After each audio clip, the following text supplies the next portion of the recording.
আমি জেলখানায় বসে যখন দেখলাম আবু সাইদের সেই সম্প্রসারিত হাত আর বুক, আমার মনে পড়লো আমি দেওবন্দের ছাত্র, দারুল উলুম দেওবন্দের 91-90 এর ফারিক। আমি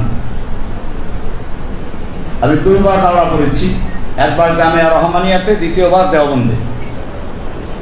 দারুল উলুম দেওবন্দের উস্তাদ শাইখুল হাদিস শাইখুল ইসলাম হুসাইন আহমদ মাদানী রহমতুল্লাহ আলাইহি ইংরেজদের বিরুদ্ধে আন্দোলন করেছেন।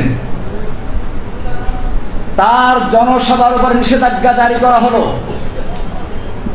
দিল্লিতে তিনি বক্তব্য রাখবেন, বলা হলো এখানে বক্তব্য দিলে পরে গুলি করা হবে। মাওলানা মাদানী রহমতুল্লাহ আলাইহি সেই ময়দানে গিয়ে উপস্থিত হলেন।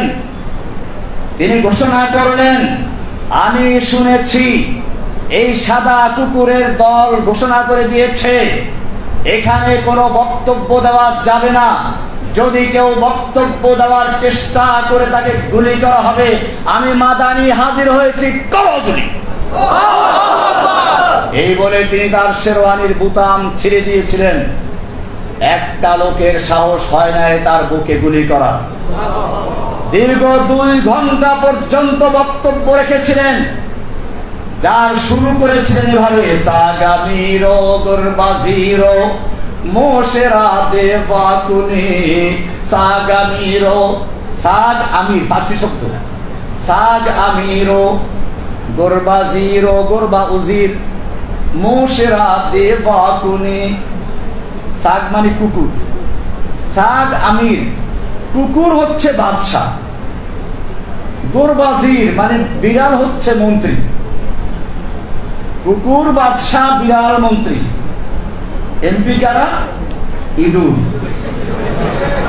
সাগামিরো গুরবাজিরো মোশেরা দেবাকুনি ইচনি আরকানে দৌলত মুলকেরা বেরাকুনি।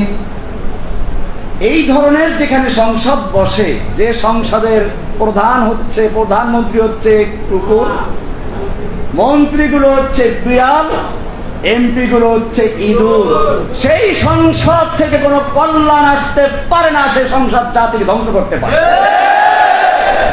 এভাবে তিনি 2 ঘন্টা পর্যন্ত বক্তব্য দিলেন। আবু সাইদের সেই সম্প্রসারিত হাত দেখে আমার সেই কথাই মনে পড়লো, আবার মাদানীর শিষ্যরা ময়দানে অবতীর্ণ হয়েছে। আমি যুবকদেরকে বলছি, আমার এই আওয়াজ সারা দুনিয়ায় ছড়িয়ে দাও।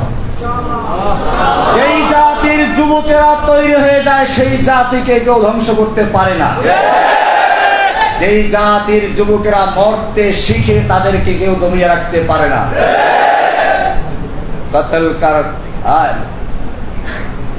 কতলে হুসাইন দর হकीकत मुर्गे यजीद है, कत्ले हुसैन दर हकीकत मुर्गे यजीद है, इस्लाम जिंदा होता है हर करबला की बात।